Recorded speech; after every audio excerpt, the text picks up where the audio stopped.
Frankenstein, Chapter 6. On my return, I found the following letter from my father. To V. Frankenstein.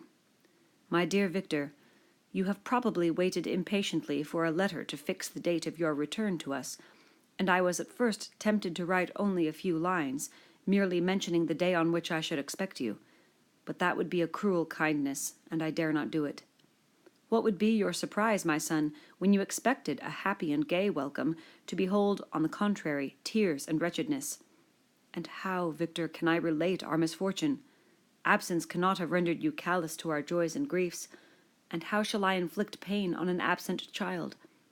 I wish to prepare you for the woeful news, but I know it is impossible. Even now your eye skims over the page, to seek the words which are to convey to you the horrible tidings. William is dead. That sweet child, whose smiles delighted and warmed my heart, who was so gentle yet so gay. Victor, he is murdered.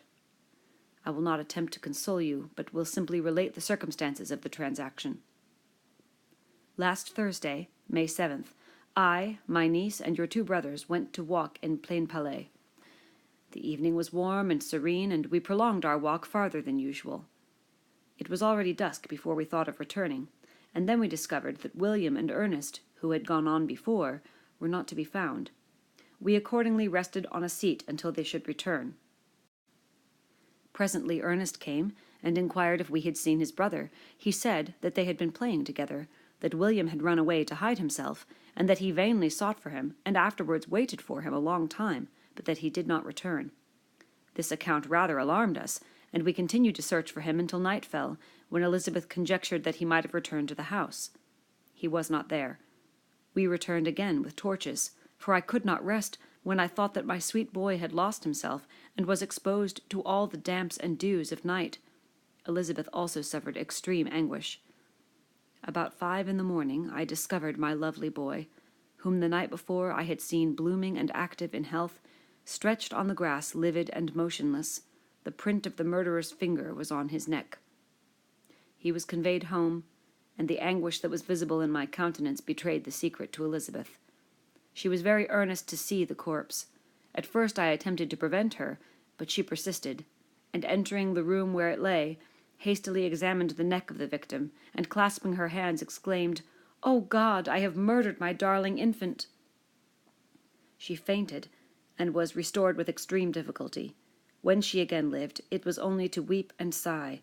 She told me that same evening William had teased her to let him wear a very valuable miniature that she possessed of your mother. This picture is gone, and was doubtless the temptation which urged the murderer to the deed. We have no trace of him at present, although our exertions to discover him are unremitted, but they will not restore my beloved William. Come, dearest Victor, you alone can console Elizabeth. She weeps continually, and accuses herself unjustly as the cause of his death. Her words pierce my heart.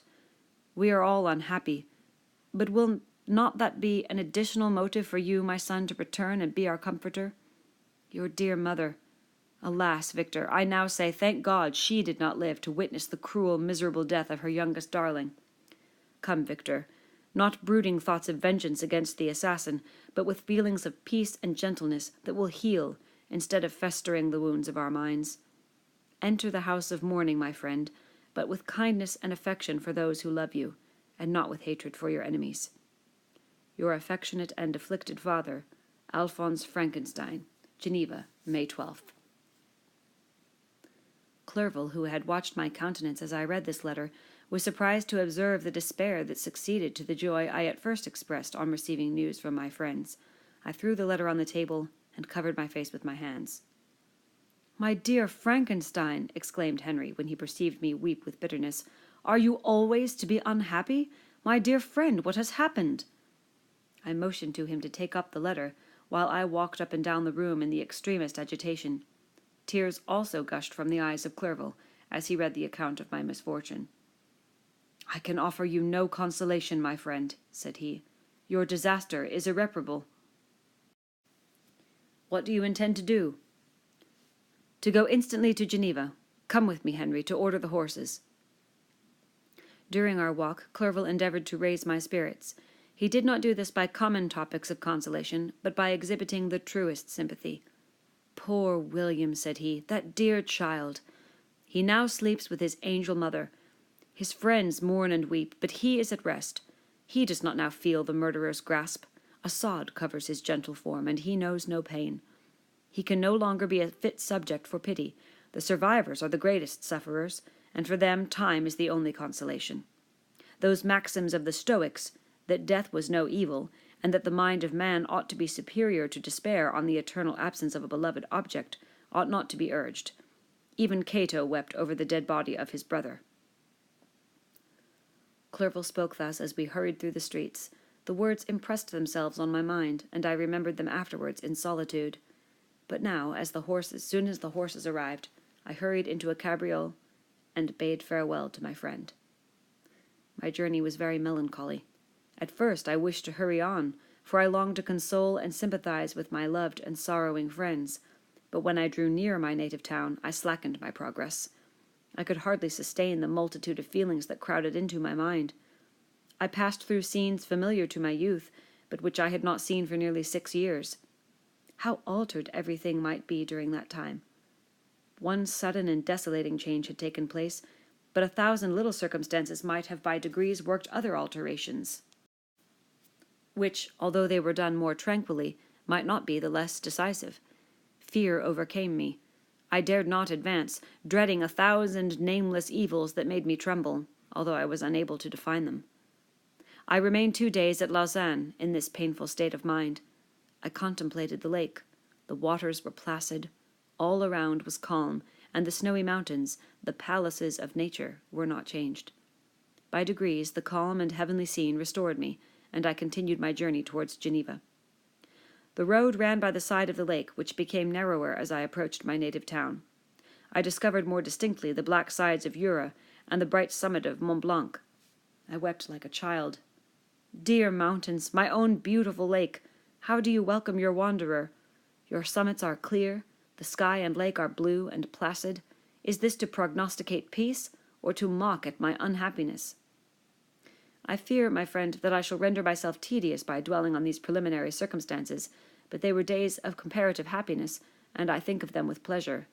My country, my beloved country, who but a native can tell the delight I took in again beholding thy streams, thy mountains, and, more than all, thy lovely lake? Yet, as I drew nearer home, grief and fear again overcame me. Night also closed around, and when I could hardly see the dark mountains, I felt still more gloomily. The picture appeared a vast and dim scene of evil, and I foresaw obscurely that I was destined to become the most wretched of human beings.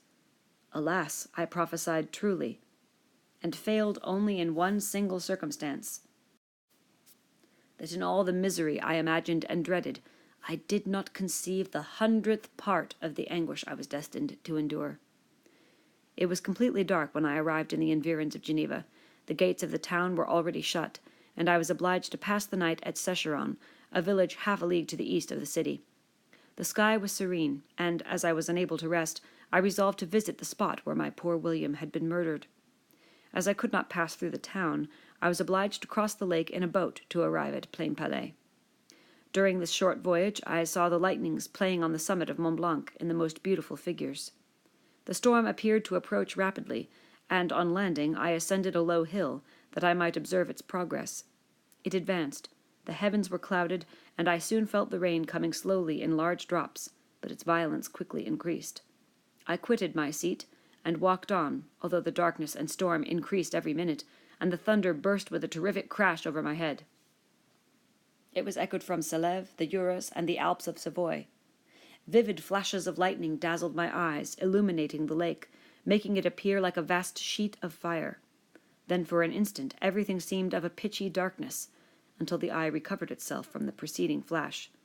The storm, as is often the case in Switzerland, appeared at once in various parts of the heavens. The most violent storm hung exactly north of the town, over that part of the lake which lies between the promontory of Bellerive and the village of Coppet. Another storm enlightened Jura with faint flashes, and another darkened and sometimes disclosed the mole. a peaked mountain to the east of the lake. While I watched the storm, so beautiful yet so terrific, I wandered on with a hasty step. This noble war in the sky elevated my spirits. I clasped my hands and exclaimed aloud, "William, dear angel, this is thy funeral, this thy dirge." As I said these words, I perceived in the gloom a figure which stole from behind a clump of trees near me. I stood fixed, gazing intently. I could not be mistaken.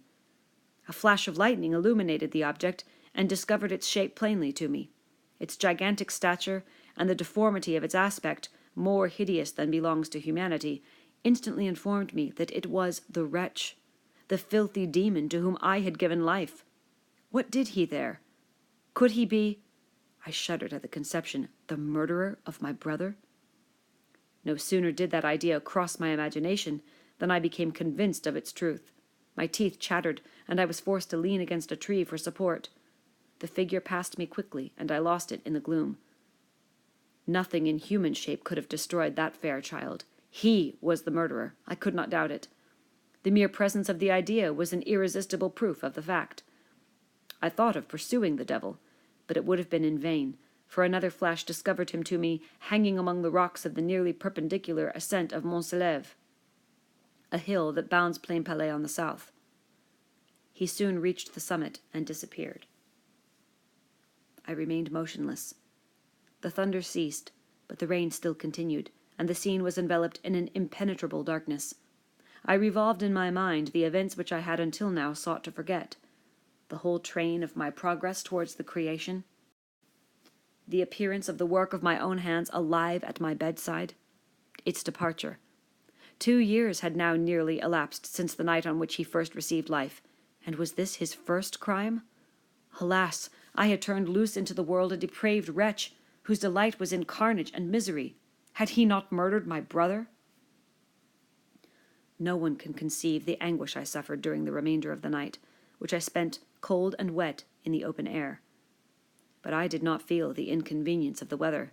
My imagination was busy in scenes of evil and despair.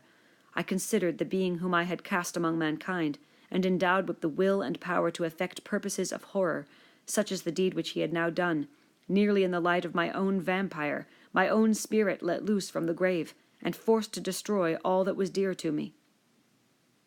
Day dawned, and I directed my steps towards the town. The gates were open, and I hastened to my father's house. My first thought was to discover what I knew of the murderer, and cause instant pursuit to be made. But I paused when I reflected on the story that I had to tell.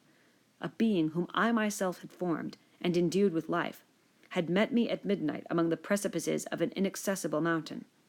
I remembered also the nervous fever with which I had been seized just at the time that I dated my creation, and which would give an air of delirium to a tale otherwise so utterly improbable. I well knew that if any other had communicated such a relation to me, I should have looked upon it as the ravings of insanity. Besides, the strange nature of the animal would elude all pursuit, even if I were so far credited as to persuade my relatives to commence it.